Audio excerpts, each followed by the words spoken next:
Students more on problem approximating area by trapezoidal rule. हम एक problem discuss कर रहे थे और उसमें हमने जो था वो अप्रॉक्सीमेट करना था एरिया को ट्रापेजॉइडल रूल फाइंड यूज़ करते हुए, और हमने कहीं किसी सॉल्यूशन जो था किसी हद तक सॉल्व किया था प्रॉब्लम को, और कंटिन्यू करेंगे वहीं से आगे सॉल्यूशन को फाइनलाइज करने के लिए। तो हमने स्टूडेंट सब इंटरवल्स की वैल्यू फाइंड आउट कर ली थी। अब फिर हमने कहा था कि इन्हीं सब इंटरवल्स की वैल्यू को यूज़ करते हुए हम फंक्शन, इनके करस्पॉन्डिंग फंक्शंस की वैल्यू फाइंड आउट करेंगे। तो अब हम यहाँ पे सॉल्व करेंगे फंक्शंस के लिए। तो सबसे पहले एफ नॉट के लिए सॉल्व करेंगे एक्स नॉट की वैल्यू यूज़ करते हुए। तो एफ नॉट सबसे हम पहले तो अगर फंक्शन की बात करें तो हम देखते हैं कि फंक्शन हमारे पास जो है वो है, फंक्शन हमारे पास यहाँ पे हम देखते हैं कि एफ ऑफ एक्स जो है वो एक्स स्क्वायर के बराबर है। तो फिर हमने एफ ऑफ एक्स की जगह हमने करस्पॉन्डिंग इंटरवल सब इंटरवल पुट करना है, और एक्स स्क्वायर एक्स की जगह करस्पॉन्डिंग वैल्यू पुट करनी है, और फिर उसका स्क्वायर लेना है। तो हमारे पास करस्पॉन्डिंग फंक्शन की वैल्यू आ जाएगी। यानी कि अगर हम सॉल्व करना चाहते हैं एक्स नॉट को, एक्स नॉट के करस्पॉन्डिंग फंक्शन को, एफ नॉट को, तो हमें क्या करना होगा, हमें एक्स की जगह वैल्यू पुट करनी होगी एक्स नॉट की, जो कि है -1, और इसका स्क्वायर लेना होगा। तो एफ नॉट की वैल्यू हमारे पास स्टूडेंट्स आ जाएगी -1। ये एफ नॉट की वैल्यू आ गई हमारे पास। ठीक है जी। और फिर इसके बाद हमने F1 की वैल्यू फाइंड आउट करनी है। तो उसी तरह से F1 की वैल्यू हमारे पास आ जाएगी। ये ज़रा यहाँ पे सॉल्व करते हैं। तो F1 की वैल्यू हमारे पास आ जाएगी, पहले तो वैल्यूज़ पुट करेंगे -1/4, और इसका फिर हम स्केयर लेंगे। तो स्टूडेंट्स हमारे पास जो है वो आंसर आ जाएगा 1/16, और फिर इसको हम डेसिमल में कन्वर्ट करेंगे। तो F1 की वैल्यू हमारे पास आ जाएगी डेसिमल फॉर्म में 0.0625। ठीक है जी, ये हमारे पास F1 की वैल्यू आ गई। और फिर इसके बाद हमने F2 की वैल्यू फाइंड आउट करनी है। तो F2 की वैल्यू फाइंड आउट करने के लिए बिल्कुल उसी तरह से X2 की वैल्यू यूज़ करेंगे, और यहाँ पे फिर उसका स्केल लेंगे। और F2 की वैल्यू हमारे पास 1/2, इसका स्केल लेंगे तो हमारे पास ये आ जाएगा 1/4, और इसको डेसिमल फॉर्म में कन्वर्ट करेंगे तो F2 की वैल्यू हमारे पास आ जाएगी 0.25। और इसके बाद हमने सॉल्व करना है X3 के लिए F3 को।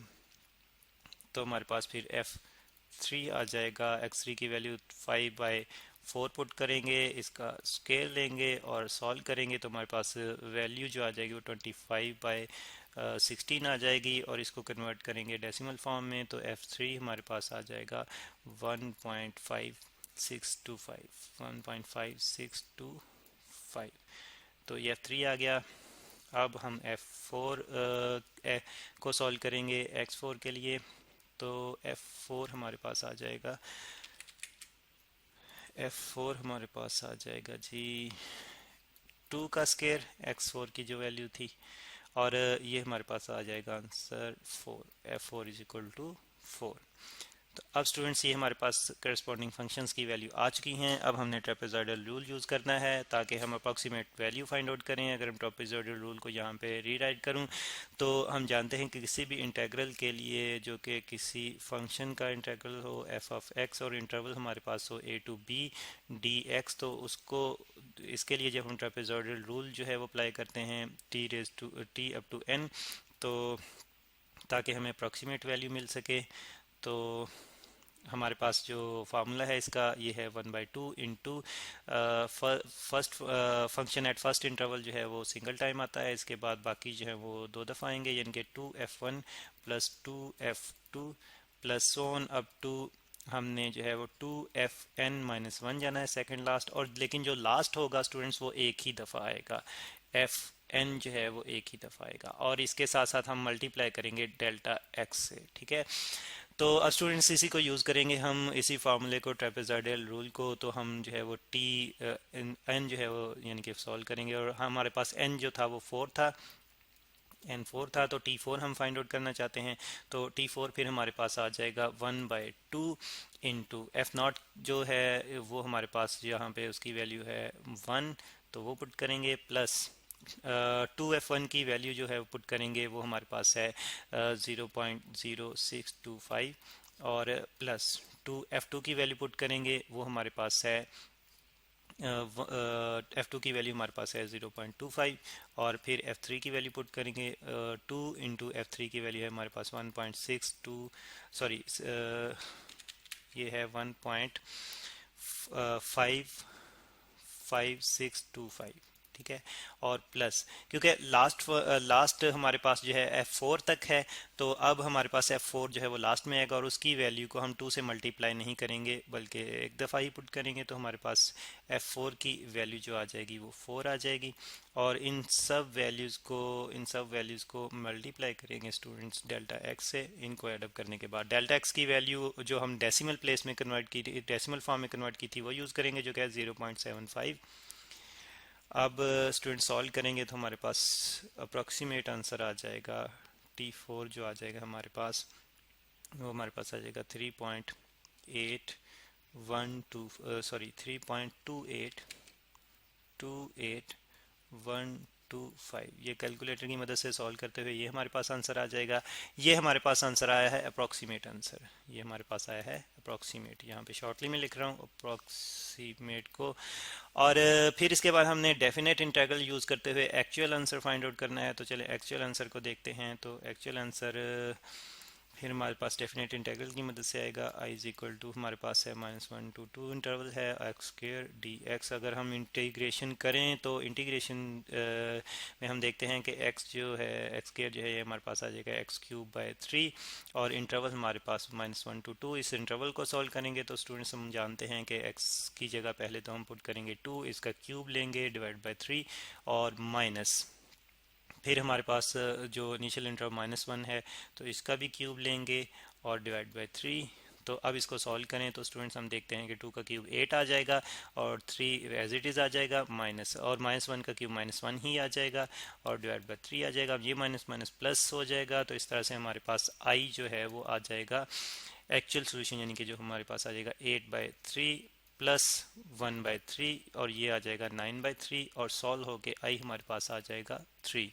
तो ये स्टूडेंट्स हमारे पास डेफिनेट इंटीग्रल की मदद से सोल्यूशन आया है जो कि एक्चुअल सोल्यूशन है, एक्चुअल। ठीक है। अब स्टूडेंट्स हम कंपेयर करेंगे अपने अप्रॉक्सीमेट और एक्चुअल सोल्यूशन को, जैसे कि हमें कहा गया था। तो हम देखते हैं कि अगर हम कंपेयर करें तो हमें ट्रंकेशन एरर मिलती है और अप टू 4 तक हमने जो था वो किया था, सॉल्व अप्रॉक्सीमेट किया था। तो अब हम देखते हैं कि इसको फाइंड आउट करने के लिए हम एक्चुअल में से अप्रॉक्सीमेट को माइनस करेंगे, अप्रॉक्सीमेट को, तो हमें ट्रंकेशन एरर जो है वो मिल जाएगी। तो हमारे पास जो एक्चुअल है वो आई है 3 वैल्यू और अप्रॉक्सीमेट जो हमारे पास आई है वो 3.28125 आई है। ठीक है जी। हमने 5 डेसिमल प्लेस तक, जैसे हमें कहा गया था, हमने 5 डेसिमल प्लेस तक जो है वो एक्यूरेसी रखी है, तो यानी कि राउंड ऑफ करते हुए सॉल्व कर रहे हैं। तो अब हम देखते हैं कि ये सब्ट्रैक्ट करने से हमारे पास जो ट्रंकेशन आ रही है -0.28125 आ रही है। ठीक है। यानी कि हम अपनी अप्रॉक्सीमेशन में इतनी जो है वो हमें जो है वो एरर मिली है एक्चुअल सोल्यूशन की निस्बत। तो फिर इसमें नेगेटिव साइन ये रिप्रेजेंट कर रहा है कि हमने ओवर एस्टिमेशन की है, यानी कि हम एक्चुअल वैल्यू से ज़्यादा अप्रॉक्सीमेट करते हुए ज़्यादा जो है वो वैल्यू तक चले गए हैं, एक्चुअल वैल्यू से हम एक्सीड कर गए हैं। तो स्टूडेंट्स हमने न्यूमेरिकल क्वाड्रेचर से जो था वो यानी कि ये मेथड जो हमने डिस्कस करने स्टार्ट किए थे, डेफिनेट इंटीग्रल का सॉल्यूशन हमने न्यूमेरिकल फॉर्म में जो फाइंड आउट करना स्टार्ट किया था, वो हमने न्यूमेरिकल क्वाड्रेचर की के टॉपिक से स्टार्ट किया था। यानी कि हमने कहा था कि न्यूमेरिकल क्वाड्रेचर यूज़ करते हुए हम सॉल्व करते हैं डेफिनेट इंटीग्रल्स को। तो फिर न्यूमेरिकल क्वाड्रेचर के मुताबिक अगर हम देखें, हमारे पास कोई भी डेफिनेट इंटीग्रल हो a to b f of x dx, तो उसके मुताबिक फिर हम देखते हैं कि हमारे पास जो फार्मूला आता है इसका न्यूमेरिकल क्वाड्रेचर के मुताबिक हमारे पास आता है q of f of x और plus e of f of x। तो अब स्टूडेंट्स यहाँ पे q of f of x actually हमारे पास जो है वो ट्रापेजोइडल रूल के मुताबिक tn है, जो कि t4 हमने लिया था, यानी कि t4 के बराबर था। और ये e जो है ये हमें ट्रंकेशन एरर दे रही है e4। तो अब इनको एडअप करें दोबारा से तो हम देखते हैं कि हमें एक्चुअल आंसर जो है मिल जाता है। यानी कि हमारे पास जो T4 से सोल्यूशन आता है अप्रॉक्सीमेट सोल्यूशन, उसमें ट्रंकेशन एरर जो नेगेटिव में आ रही है एडअप करें तो हमें एक्चुअल डेफिनेट इंटीग्रल का सोल्यूशन मिल जाएगा। तो इस तरह से आपने देखा कि ये जो ट्रापेजॉइडल रूल की टेक्निक है ये एक्चुअली न्यूमेरिकल क्वाड्रेचर का ही एक पार्ट है, और इस तरह से हम डेफिनेट इंटीग्रल्स को इन टेक्निक्स की मदद से अप्रॉक्सीमेटली सॉल्व करते हैं।